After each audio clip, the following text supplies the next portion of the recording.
So today I'm at the Central Rama 9 to find out the best camera for me. Being a hybrid shooter, I want both video and photo capability. So right now we are in Sony showroom, and I'm going to explain a few things why I consider Sony A7IV to be one of the right cameras for me, at least when compared to G9 Mark II. You see here, this is startup time, first of all. There's a separate video that I made comparing the different startup times in G9 Mark II when recording using SSD and SD card. So here the startup time is instantaneous. This is A7IV. It takes 2 seconds. 1, 2. But it's consistent, taking 2 seconds. I know that it's going to take 2 seconds, and I can rely that it's only going to take less than 2 seconds. On and off switch, as we can see here, it's right at the finger, which means that it's more convenient without affecting any other dials at this location. How easy is it? Yeah, GH5 has something similar, GH6 has something similar, but G9 Mark II is a blunder, S5 it's a blunder. I know that there is a different setting for photos and videos in G9 Mark II, but we see here that this lever can be used to turn to photo, video, and slow and quick menus. And also, on top of all these things, this dial has got a lock button so that it does not disturb. Like these tiny things, Sony has been very thoughtful in making this camera to be one of the best hybrid cameras in the market.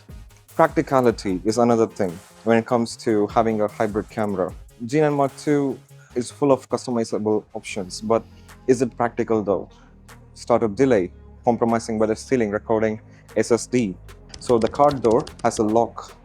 This card door lock means that you don't, whenever you're trying to take the camera outside like this, it's not going to come out. Unlike G9 Mark II, it's always locked. You have to open it by unlocking it.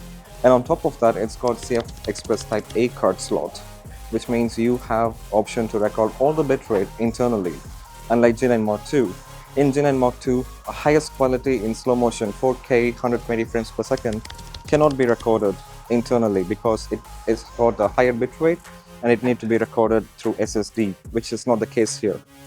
Which means it's like a very good package, isn't it? Just a food for thought. Everybody is complaining that I'm against buying G9 Mark II, but listen to my reasons. On the basis of practicality, it's more practical. Yeah.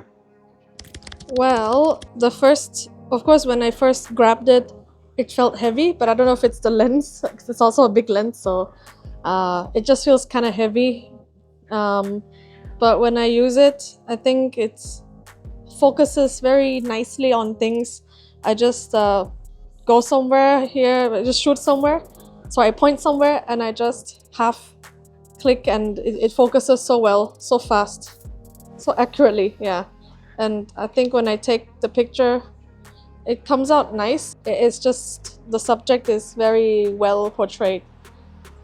That's my feeling. I mean, coming from a non-technical person who's just cluelessly using a expensive camera. Yeah.